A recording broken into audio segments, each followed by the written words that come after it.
Well, the government is now using X-rays to X-ray you while you drive around. That's right, using the same technology that's in those airport scanners. Feds are now using these mobile X-ray vans, and they can see through cars, walls, and clothing.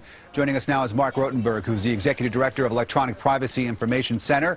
Mark, it's good to see you. We live in a very dangerous world. There are people who want to hurt us and hurt us badly. What is wrong with the government using this technology in an attempt to keep us safe? Well, I think in some circumstances it's appropriate. New technologies do help make us safe. But we also have important laws in this country. We have the Constitution, which basically say to the police that if they're going to conduct a search, there has to be probable cause, there has to be judicial approval. What we don't want is the police investigating everybody. We want them investigating the bad guys. You know, it's clear that the terrorists are trying to change tactics a little bit.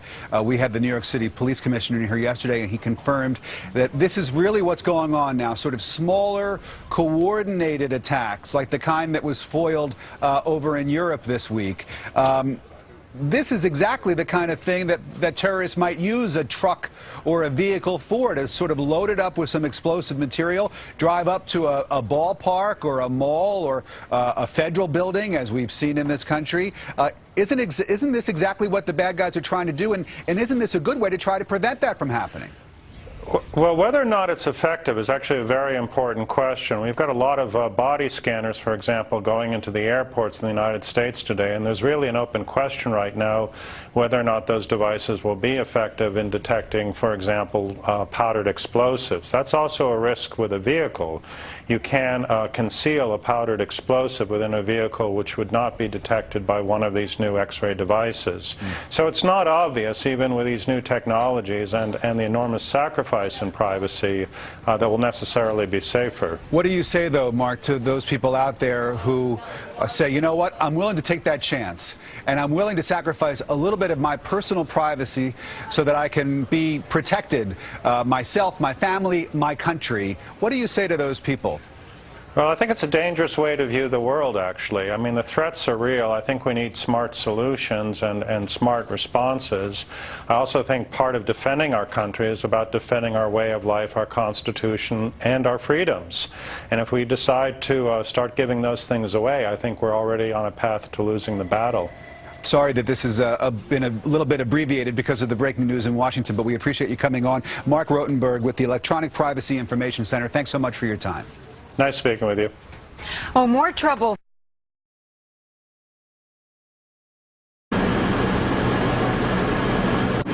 Hello, I'm Mike Bolero with the U.S. Customs and Border Protection Office of Field Operations. The main mission of Customs and Border Protection is to protect the United States at the borders from any threats coming into the United States. And while we do that, we also facilitate legitimate travel and trade into the U.S. The Office of Field Operations manned at 327 ports of entry. So we check everything coming in by air, land, and sea. That's our main mission. And what we have behind us is some pieces of equipment that we utilize at the port of entry. And I'll have another officer discuss that equipment for you.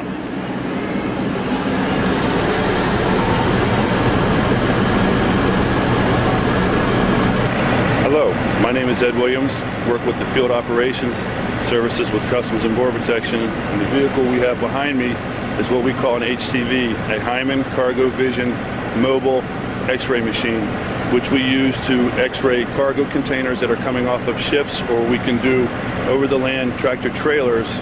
As you can see by the size of the boom arm, they pull up and then we drive over them, taking an X-ray to also see the cargo, which we call an NII, which is a non-intrusive inspection of the cargo inside the container. We can look at the working end of the machine, show you how it works, where the X-rays are produced, how it comes out, where it's emitted, and where it is actually received on the boom arm, to give you an idea of actually how the machine itself works. Here we are at the back end of the machine. Over here on to the right, what we have is a accelerator. It excites the atoms, and it comes out of the small opening right there. It's no bigger than, say, 4 quarters put together, which then shoots the radiation out to the boom arm, which is no thicker than the two black lines, on the boom arm itself. Safety features on this machine, we've got cameras for forward and back motion and vertically looking down, so when we go over the box, we have only 18 inches of space on each side so that we keep within specs on the sides of the box. We've got cameras also, we've got e-stops, emergency stops around it, so in case there is something, we've got 13 of those for safety reasons so that we can stop the vehicle.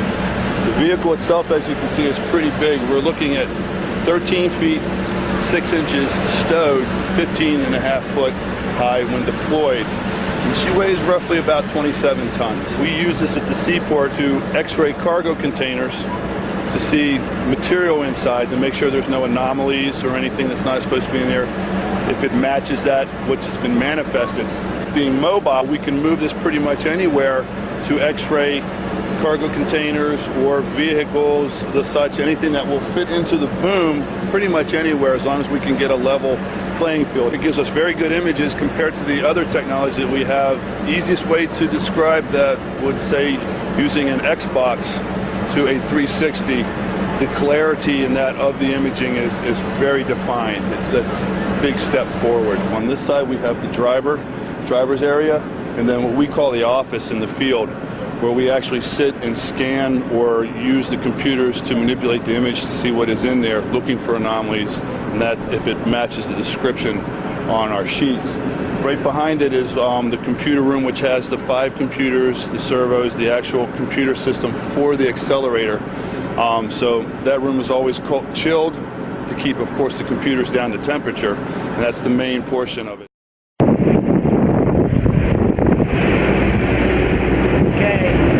Test run. Scanning my X-ray truck.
Part of defending our country is about defending our way of life, our Constitution, and our freedoms. And if we decide to start giving those things away, I think we're already on a path to losing the battle. I'm willing to take that chance, and I'm willing to sacrifice a little bit of my personal privacy so that I can be protected, myself, my family, my country. What do you say to those people? We also have important laws in this country. We have the Constitution, which basically say to the police that if they're going to conduct a search, there has to be probable cause, there has to be judicial approval. What we don't want is the police investigating everybody. We want them investigating the bad guys. We live in a very dangerous world.